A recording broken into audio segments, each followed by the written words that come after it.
Hi everybody, FIDE Master Dennis Monokroussos here. I've got a little bit of a cold, so I caught it at a tournament I played this last weekend. So there were a lot of people around me with the sniffles, and I think it finally hit me a couple of days ago.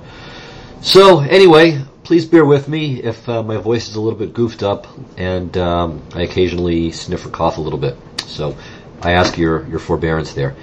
Anyhow, I think I played reasonably well in this tournament, and over this weekend, the next week, maybe the third week too, but I think probably just 2 weeks, I'll show you my games from that event. So I scored 4.5 out of 5, and I took second on first board. So Shabalov went 5-0 on first board, and so he took first. I had 4.5 out of 5, and also my team took second. So we just missed qualifying for the big national playoff there.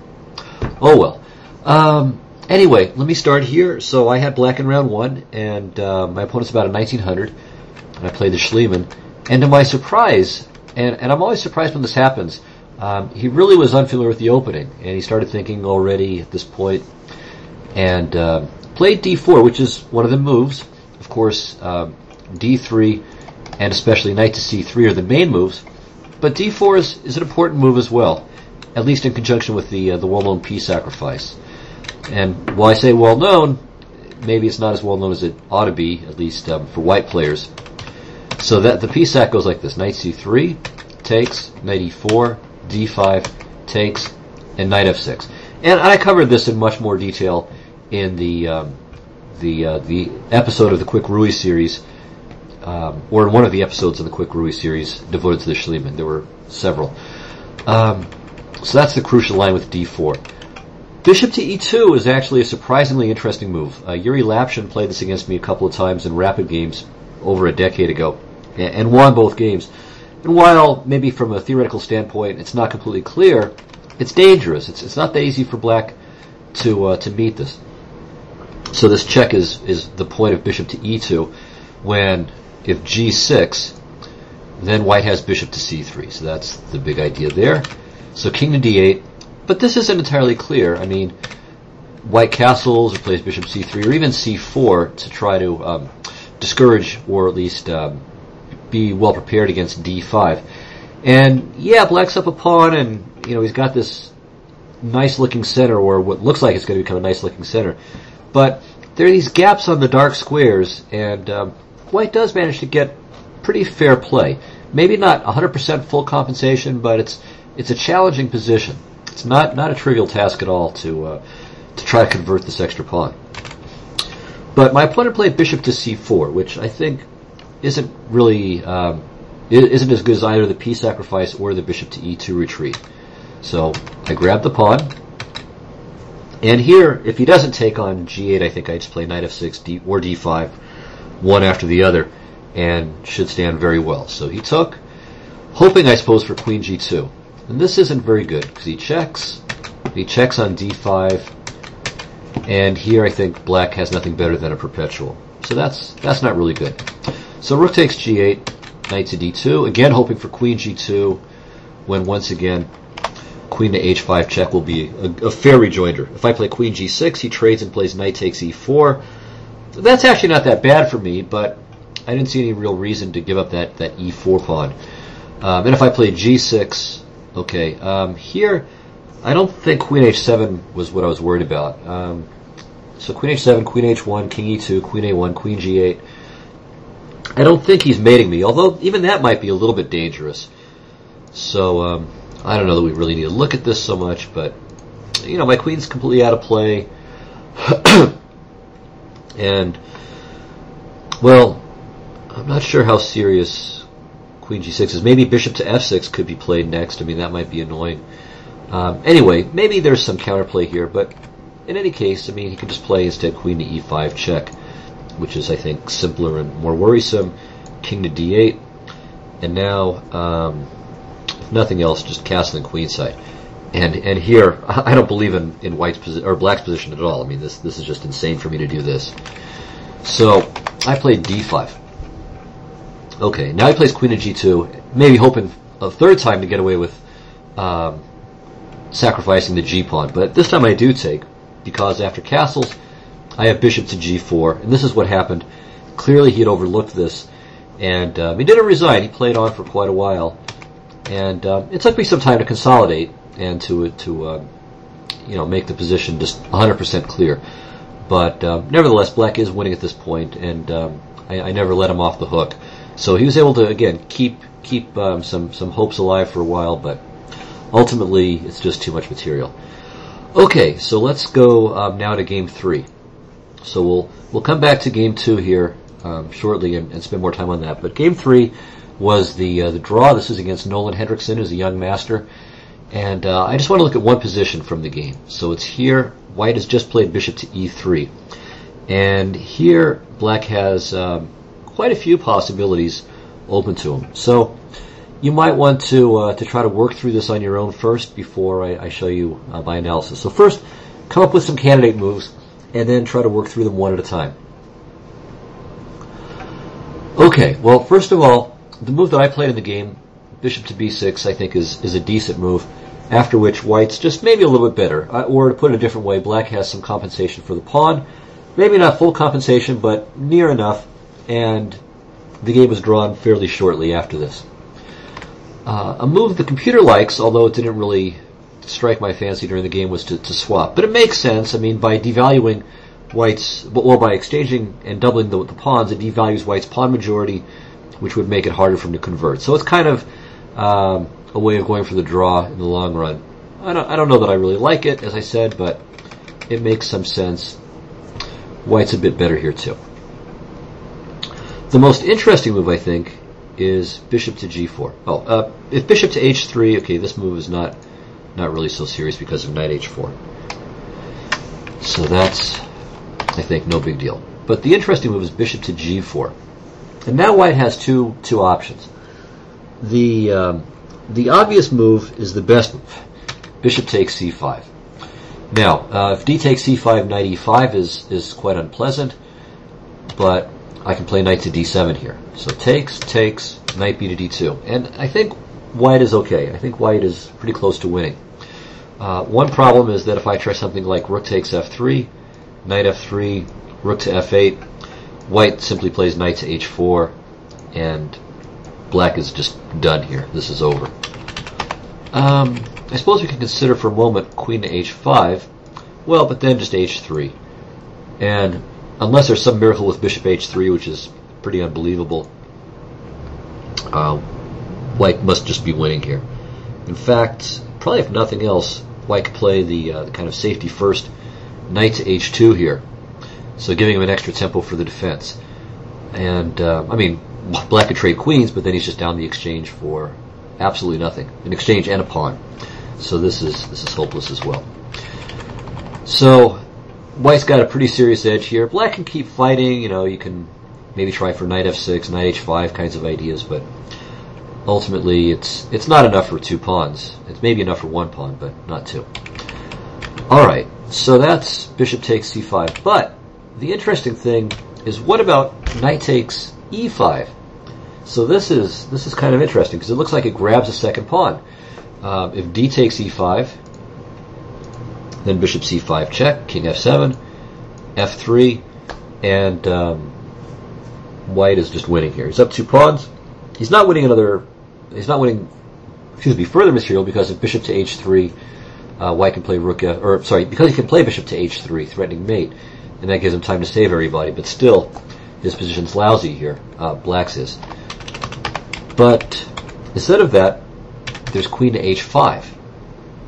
All right. Well, this threatens the knight and the queen. White could play knight to f3 here, but then knight to d7, and now Black is really piled up on that knight, and he's ready to play knight to e5 or rook takes f3 and bring the second rook over. So the best play, I think, is something like this: d4, rook takes f3. Maybe queen to d2 now is interesting, but you can also mention dc5, rook e3, takes, queen d4, and now curiously the rook goes back to f3. And here, Black is clearly better, and he's up a piece for a couple of pawns. The game is not over by any means, but it's better for Black. But let's go back to here after queen to h5, and note knight takes g4, which at least at first seems to be a very simple solution. knight g4, h3. Okay, if the knight retreats, we trade queens, take on c5, and white's up 2 pawns with a great position.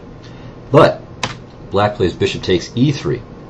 And now, in fact, white is lost, believe it or not. So f takes e3. Okay, this is the easy line. Rook takes f1 check, queen f1, knight e3, and black is, I think, winning here. Certainly is in very good shape. And if h takes g4, then queen to g5.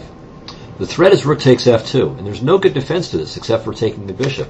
But now, queen e3, trade rooks, second rook comes over, rook f6, and white is just busted. He's got to play g5, but now both rook to f4 and queen takes g5 give black a winning position.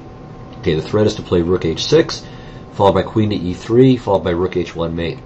So queen to e1 is probably the best move, covering e3, rook h6 check, king g1, but now queen c5. With king f1, obviously still rook to h1, and on queen to f2, once again rook to h1, and black is winning here. So it's a nice trick, but unfortunately, as I said, white has bishop takes c5, and then black will have outsmarted himself. So I played bishop to b6 and was able to save the game without too much difficulty. Of course, it was also pretty reasonable for my opponent to take the draw, since they were doing pretty well on the other boards. So this was the one match we lost. All right. Well, anyway, let's now turn to my round 2 game, and this was played against Pete Kargianis, another master. So I think he's from Illinois. Anyway, I had white in this game, so we have another Ruy Lopez. So a little preview of things to come, I suppose. And it's a Chigorin, but instead of the main line with d4, I decided to play the slow system with d3. So we've been looking at a bunch of d3 Ruy Lopez's in the Quick Ruy series, so I thought I would give this a try in this game as well. Okay, Kargianis played queen c7, knight b to d2, knight c6, knight f1, d5.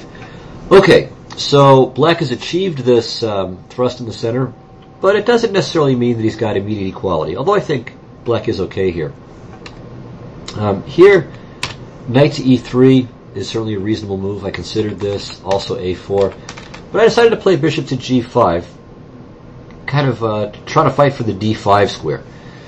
Alright, now, if he plays d4 to stop me from playing knight to e3, knight to d5 at some point, well, this I think I don't mind so much, because in a variation like this, he could take with the e-pawn, but then I get an imbalance that I like to with the kingside majority. So on cd, then I play bishop to b3, and the bishop is very good there, and I kind of like my position. Alright, so he played bishop to e6, and now maybe the best for white is just to take on d5 and play something like this. So the bishop on c2 is not really operating to peak capacity, but the other pieces are all pretty decent. I do have to make sure that there's never going to be a good f5 for black, so that's at least a little worry, and probably the kind of reason why I didn't want to do that just yet. So this is just a possible line, and white maybe has, I don't know if white has any edge here, but maybe a micro edge, I don't know. So that's another possibility.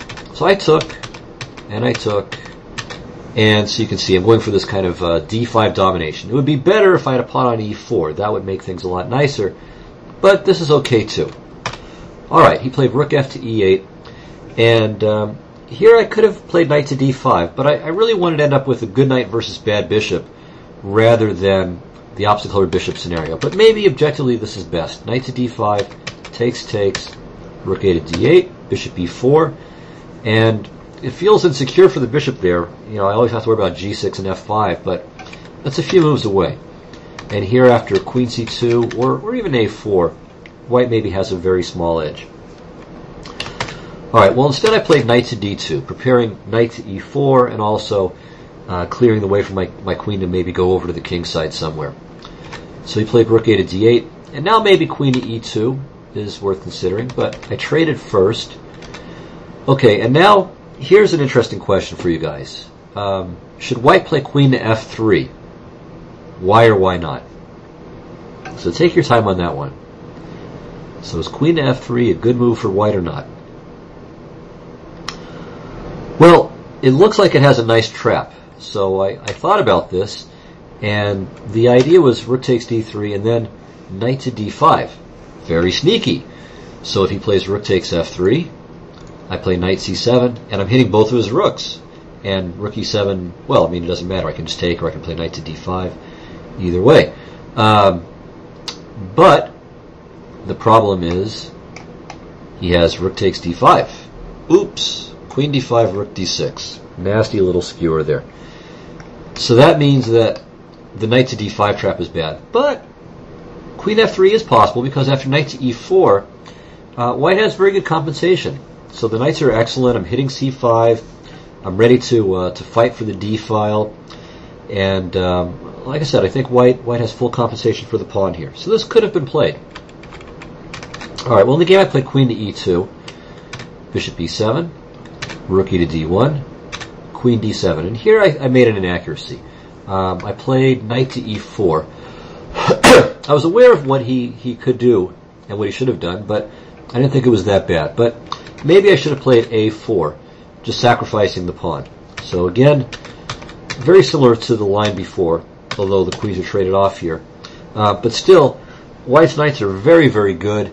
And again, white actually has full compensation for the pawn here. Perhaps surprisingly, perhaps not, but he does. Well, rook to d5 is coming. So if black plays g6, rook to d5, and either the c5 pawn or the b5 pawn will drop. Alright, so that would have been best, although this would have very likely been a draw. Well, I played knight to e4, and here he really should have played g6. Now, against this I have a few possibilities. There's a4, which I thought about, but, he plays f5. And at best it'll be similar to what we just looked at. But with the loss of 2 tempi, black should be a bit better. An interesting move here is c4, which I thought about a few times. Of course, this gives him the d4 square, but I've got an extra knight. So I'm going to bring my knight to c3 to d5, or of course from e3 to d5, and then I can try to work around the knight on d4 and exchange it. So by retreating a knight to e2 or c2. So that's an interesting play too. The main thing I was considering was g4. And then perhaps to play, if for instance he plays rook to f8, I would play g5. And here I think I stand all right. But what I missed was that he could play f5 immediately. Takes, knight f5, rook to g6, check. And I have to drop this guy back, and then queen h3. And white is maybe not, well, maybe isn't quite clearly worse, but practically speaking, I think white's clearly worse here. He has to be very accurate not to get into a lot of trouble at this point. So this would have been good for him if he had found this. And if I had played g4. But instead he played rook to g6, and this was just some kind of hallucination. I guess he thought I had to play knight to g3, although even that I don't think is that bad for me, but what he missed is that I can just play queen to f3. And now, remarkably, black is already in a really uncomfortable position, because his only positive plan is that plan with g6 and f5. His bishop on e7 is ineffectual, so is the knight on c6. My rook neutralizes his pressure on the d file, and the knight on e4 prevents him from tripling. So I'm very happy here. And perhaps it would have been best for black to just admit the mistake and play rook to e6, and then still go for g6 and f5. But he played bishop to f8, and now the game becomes very one-sided. Probably the most accurate move would have been h4 right away. And I considered it, but I decided to play a4 and try to stir up some problems for him on both sides of the board. And if I recall correctly, he was already in a fair degree of time trouble, or he was getting there at this point. Let me see if I can find my score sheet. Yeah, actually, not at this point. It's not too bad for him. So he's down to 14 minutes before a4. So and this was a game 60. So this was I played the 2-day schedule. So this was game 60 with 5-second time delay. Yeah, funny enough, both of my first 2 games I won on time, or practically won on time.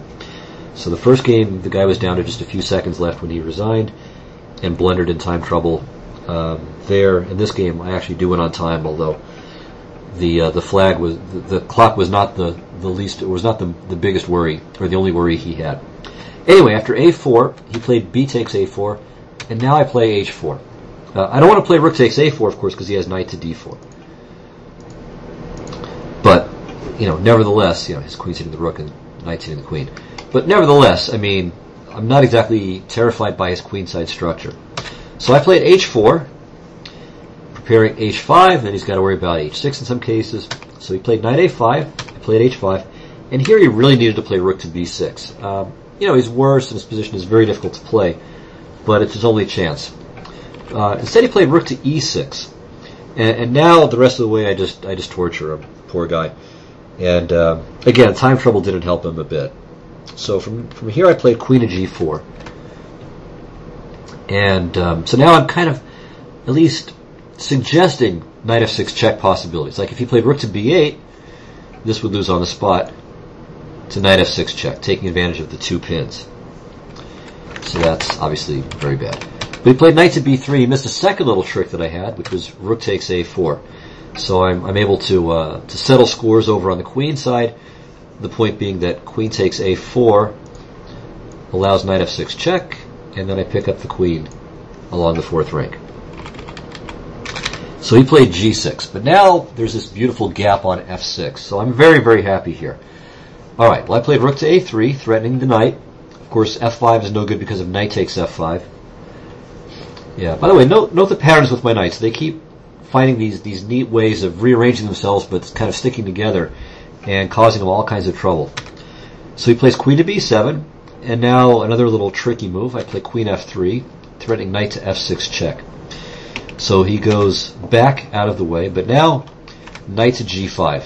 And here, I'm hopping all over the place, hitting e6, hitting f7, maybe in some cases hitting h7. So he goes back to e7, and now knight number 2 jumps in, so knight to d5. And of course he can't attack it because of knight to f6 check. And he's got to keep the f7 pawn protected. So he plays rook to a7. And now, okay, I have lots of good possibilities. I could, of course, check with the knight and then grab on h7. But I decided that I would just kind of clean things up a bit. So I take on g6, and then I take on a6 because, well, rook a6, I have queen f7 check, and queen to h7 mate. So here he plays bishop to h6, and once again I use a little tactical trick to keep him off balance. So I play rook to b6, and he can't play rook to b7 because I would trade rooks and then play knight f6 check and win his queen. So in case you're not following that, takes, knight f6, and then I grab his queen. So he plays queen to a8, and of course I can take the knight on b3, but I don't want to do that. I play knight to e4. So again, little tricks. I'm now threatening the knight on b3, and of course he cannot take on d5 because of knight f6 check, and then I take on d5 myself. So he plays knight a5, and now I thought about moves like c4 to protect the knight, or b4 to attack his knight again. But yeah, he was down to what? How much time at this point? Not much. Yeah, 3 seconds at this point after knight to a5, and I still had more than 19 minutes left. So yeah, I thought for a few minutes here, looking to see if there was some kind of quick kill, and then I finally found a move that I liked. So I played knight to d6, and this is kind of a mischievous move because first of all, it prevents his knight from coming back into play. So he can't go to b7 because I would take twice on b7, play knight f6 check, and then queen takes the queen on b7. He can't play knight to c6 because of rook takes c6, and then knight e7 check, and then I take again on I take the queen, this time on c6. So this is a problem for him, and I'm threatening b4 now as a result of that. I'm also perhaps well, no, okay. In some cases I'm threatening to play rook a1 also with the idea of rook a5, and then take on f7. So there's a lot that black has to worry about. The other thing that I liked about knight to d6 is that when you see these knights lined up like that, there's just this almost, not irresistible, but let's say irresistible at first. I mean, you feel strongly inclined to reflexively play rook a to d7. And that's what he did, which again is what you can expect when the player only has 3 seconds left on the clock.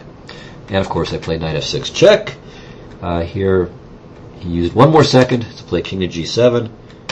I took, and here his flag fell. Of course, the point being that after queen takes a8, rook takes a8, knight takes d7, and my knights are happily lined up once again. I'm up a rook and 2 pawns here, so this is obviously unsatisfactory. So his flag fell at this point, and the game was over. Okay, so those are the first 3 games. As I said, I think I generally played reasonably well in the tournament as a whole, and in these 3 games in particular. So, a little inaccuracy in this game, and then he could have had an edge with g6 if he had seen that crucial temporary pawn sack with f5. But that aside, I think this was a reasonably clean game, and I think a pretty decent model as well of at least one way in which this kind of d3 system can work itself out. All right. Well, I hope you enjoyed these games. Maybe learned a little something. It kind of it kind of serves as a bit of a reminder and supplement to some of those quick Rui shows, both past and I suppose future. So hopefully it's good for that as well. All right. Well, thanks a lot, everybody. Thanks for bearing with me and my little cold here. And I'll see you guys next week. As I said, next time I think I'll present my at least one of the 2 games, maybe both of the other 2 games. Okay, take care. Bye-bye.